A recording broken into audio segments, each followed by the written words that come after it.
Hello, my name is Dr. Kanika Sood Sharma. I am Clinical Lead and Director in the Department of Radiation Oncology at Dharamshila Narayana Super Speciality Hospital. Cancer care involves lot of treatment modalities and उनमें से एक common modality है radiation therapy. जिन patients के brain में tumour चला जाता है, बहुत बार हमें रेडिएशन देके उस ट्यूमर को वहाँ पे दबाना पड़ता है. Of late, we are seeing that patients are living longer. इतनी सारी टारगेटेड थेरेपीज़ आ गई हैं कि ब्रेन ट्यूमर के बावजूद भी पेशेंट्स 3-4 या उससे अधिक वर्ष तक जीवित रह रहे हैं. ये जो पेशेंट्स 3-4 साल तक जीवित रहते हैं, इनमें देखा जाता है कि कभी कभी रेडिएशन के साइड इफ़ेक्ट के कारण से याददाश्त में कमी आ जाती है. This has been addressed by a technique which we call as hippocampal sparing radiation therapy.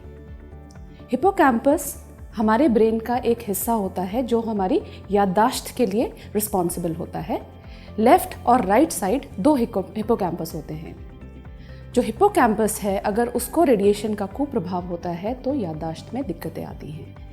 So the radiation which we are using nowadays is targeted, where we ensure that the hippocampal area does not get high radiation.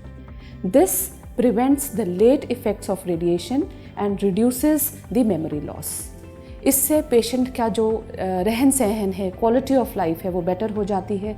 क्योंकि brain tumours के patient नहीं तो आश्रित हो जाते हैं अपने family members पर काफ़ी डे टू डे एक्टिविटीज़ के लिए. पर जब याददाश्त इंटैक्ट रहती है, क्वालिटी ऑफ लाइफ बेटर रहती है, तो पेशेंट ज़्यादा समय तक इंडिपेंडेंट और फंक्शनल रहते हैं.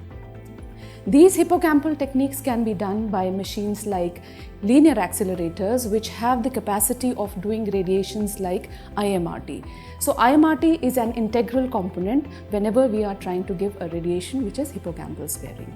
So all patients who are eligible for brain radiation should strongly consider hippocampal sparing radiation so as to ensure that in future they don't have late side effects.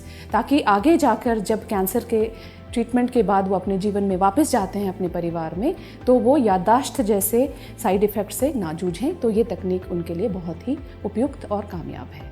Thank you.